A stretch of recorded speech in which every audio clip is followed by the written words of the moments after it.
Hello class. In this set of lectures, I want to talk about the clustering approaches that we've done in the previous module and bridge them using Bayes' theorem for this module in connecting the probability aspects of what we've been seeing thus far and jumping to the supervised learning case that we'll talk about in the next module.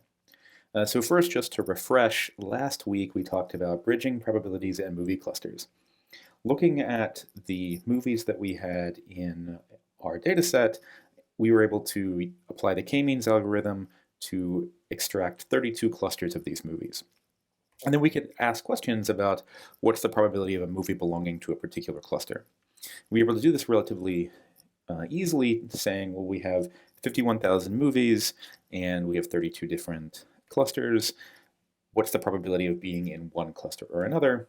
In a uniform case, maybe you do 1 over 32, but given that the clustering approach has been developed, we can apply the actual metrics from the cluster sizes. So we can say, well, cluster 0 has 36 movies in it. There are 51,000 movies in total, so the probability of being in cluster 0 is relatively small. It's 0.07%. In comparison, the probability of being in cluster 1 is much higher, about 97%, because that's where most of the movies go. And we can ask additional questions about what is the most likely cluster given a new movie. So if we just do this based on cluster sizes, we'd put everybody into cluster 1. But we can do more than that. And I gave you an example about if we know the genre of a film, say for instance a sporting film, we can ask, well, what's the probability of being in a particular cluster given that the genre of the film is the sporting type of movie? And I provided some probabilities here about still the probability, or the highest probability for being in a particular cluster is about 91% for cluster 1 and about 6% for cluster 2.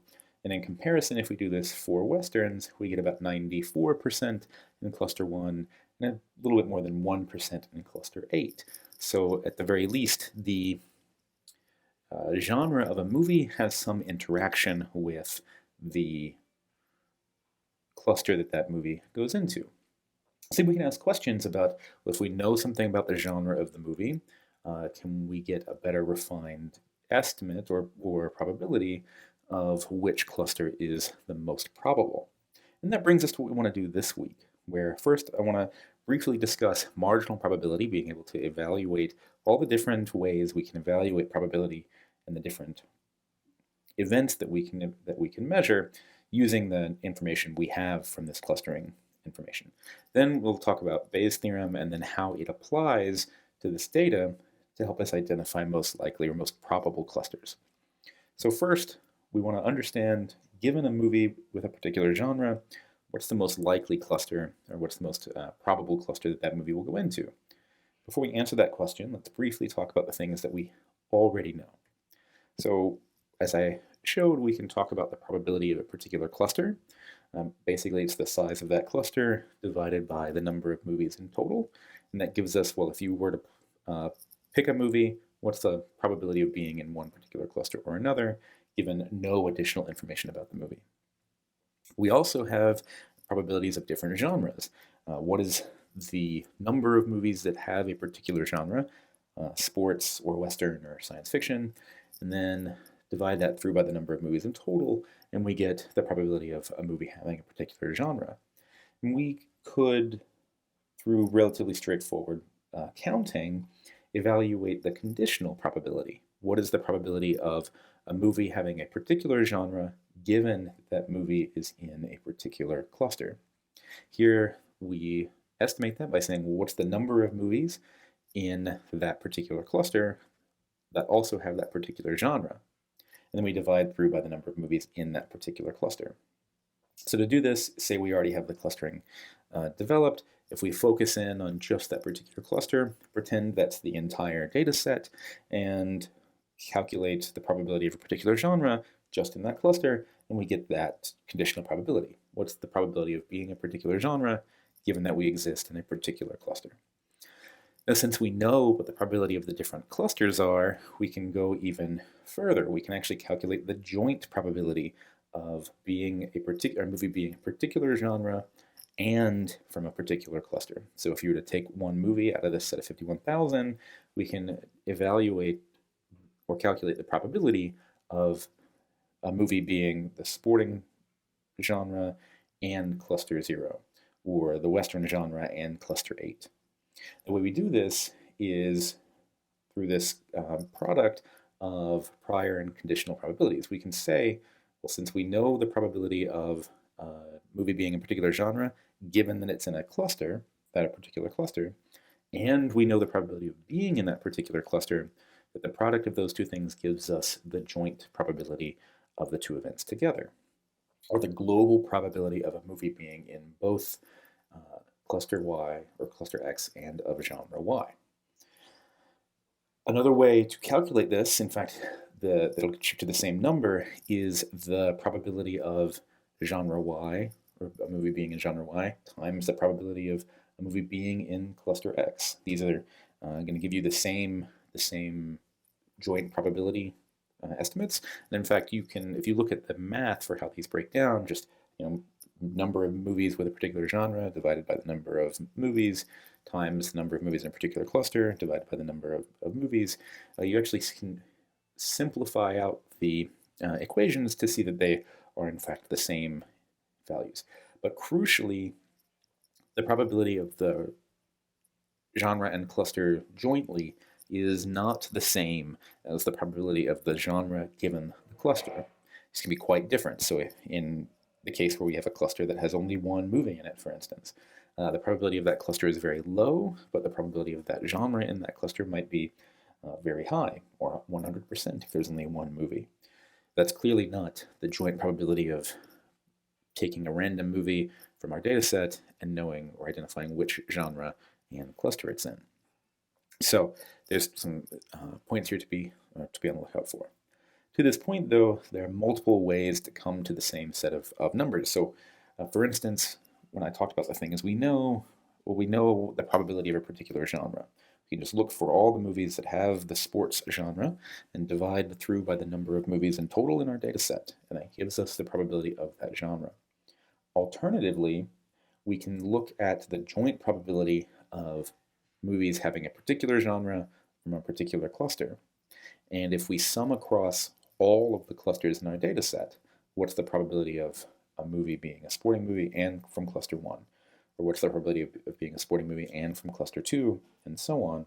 If we sum all those joint probabilities up, we get the probability of just being in genre Y. You can rewrite this as well, since I showed before, the joint probability of genre and cluster is equivalent to the product of the conditional probability of genre given cluster and the probability of that particular cluster. These two things are the same. You can sum across all the different clusters to get the probability of genre Y. And we call this marginalizing out the clusters. And you might do this because you may not know or may not be able to observe directly the total number of movies in a particular genre and the total number of movies globally, but maybe you are given information about these joint effects or these joint events, and if you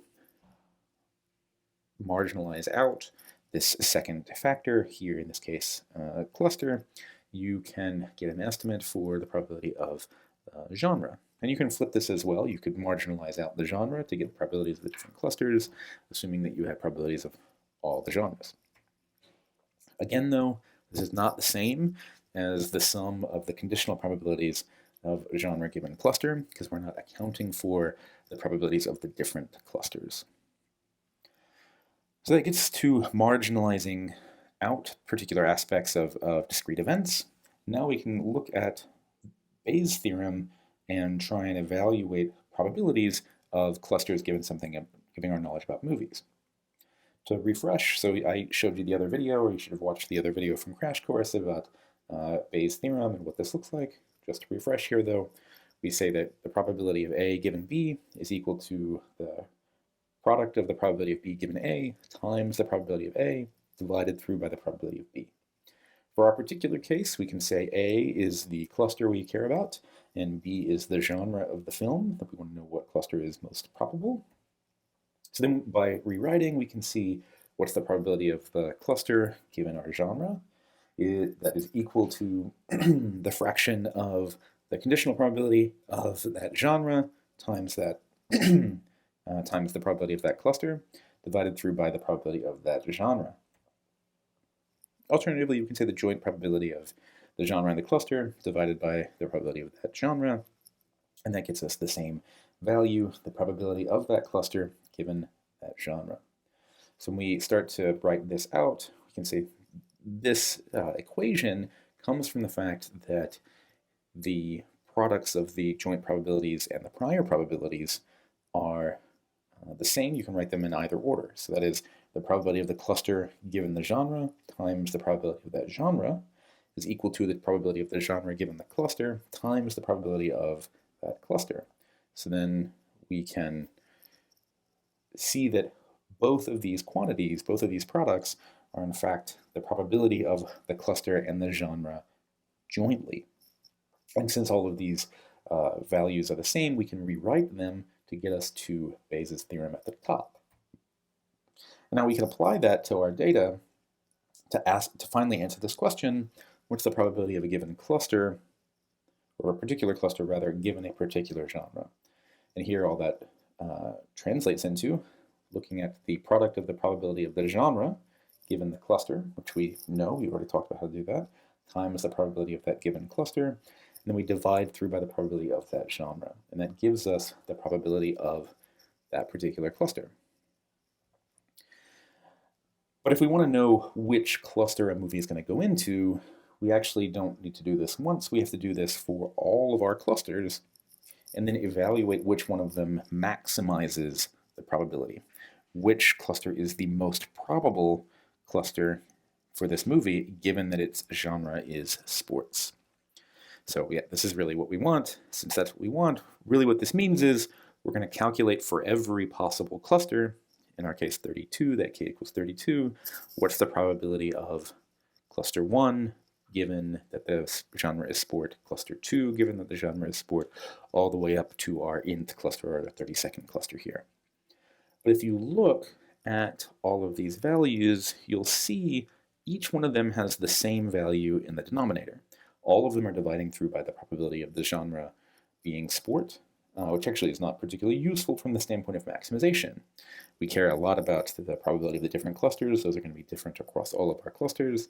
The probability of the genre given a particular cluster is going to vary from all of our clusters. But the probability of genre globally is the same. So in fact, we can throw that away completely and just maximize this product of genre and cluster for each cluster. And then once we identify what the maximum cluster, or what the maximum value is across all of these clusters, then we can say that cluster maximizes the probability. So assignment of that cluster for that movie given its genre is going to maximize the probability of assignment. So now what we can do is, given some genre, we can determine which cluster is most probable. I have an example of this in GitHub. You can go check this out, where I applied a slightly different data set with a smaller number of values, or a small number of movies, and a lower value of k. Applied the k-means algorithm with 16 clusters, and demonstrate both the difference between conditional and joint probability, and here calculated out the probabilities of 16 different clusters given that a movie's genre is science fiction. And we see cluster 0 and cluster 10 have the highest by far probability. Cluster 10 is the maximal or most probable cluster here, but cluster 0 is not far behind, whereas all other clusters are much lower, having generally no higher probability than about 1 or 2. But you can explore, play with that notebook as well. So given that we can now evaluate what's the most probable cluster given something that we know about movies, crucially the clustering that we've talked about both last week was based on actors. The clustering I just showed you is based on user ratings of movies, not about genre. So now we can say, given a particular genre, what is the most probable cluster for that type of movie?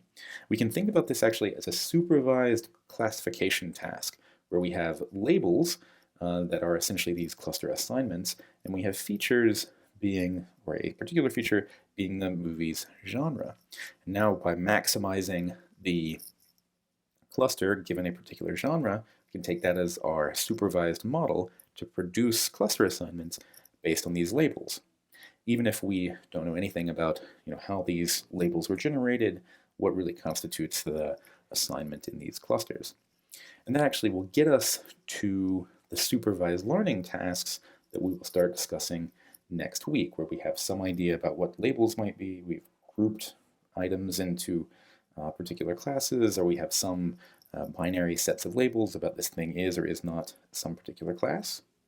And we can talk about how we can predict what class an element is going to be in through a number of different ways, and one of which is using what's called the naive Bayes classifier, which is run very successful in identification of spam. So that provides us a foundation for moving on to our next module. If you have any questions, feel free to reach out, come to office hours, or post in the discussion forum.